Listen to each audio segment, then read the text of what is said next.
Bethlehem, Christmas is a high point of the year. Thousands of Christian visitors from abroad travel to the city to celebrate the holiday in one of Christianity's most revered holy sites. Although Bethlehem continuously welcomes Christian pilgrims from abroad, the number of Palestinian Christians in the Holy Land has been shrinking over the last several years, and what many have observed is a worrying trend.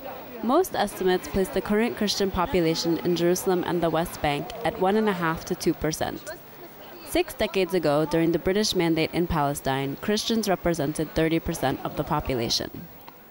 The majority of Christians in the West Bank and Jerusalem cite two main factors as root causes for their decline in numbers: Israeli military control and its effect on life, and bleak economic prospects. I understand from my grandmother that before 40 years, 50 years ago, or 60 years, most of them, they were Christians here. There was no Muslims, and now it's full.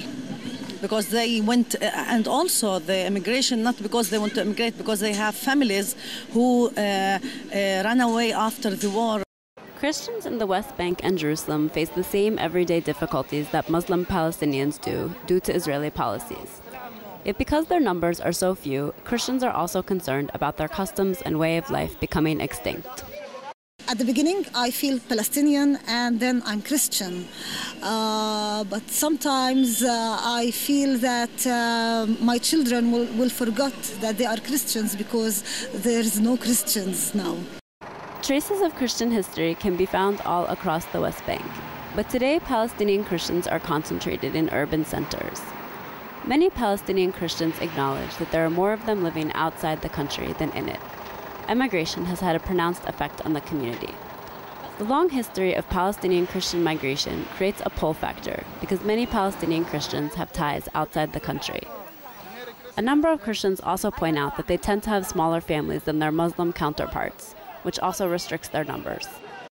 Most of them go abroad, but some of them go to Ramallah or they come to Bethlehem so they can feel a little bit like more in a biggest community of Christians and not that small, so they have a lot of opportunities for job even.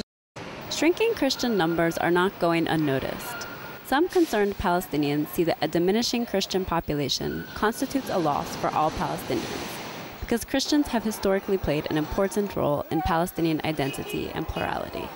Outside Bethlehem, there's churches that in small villages that doesn't have any Christians in them, like in St. George, maybe 2 miles away from Bethlehem.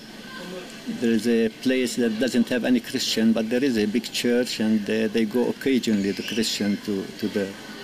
So the population will be less by the time.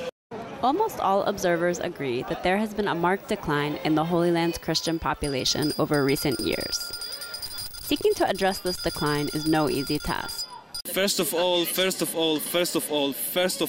everything, and peace.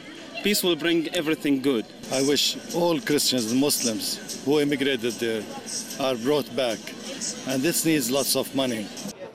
It's not clear what, if anything, can be done to reverse the decline of the West Bank's Christian population, but almost all would agree that the region's holy sites should not be allowed to become mere museums.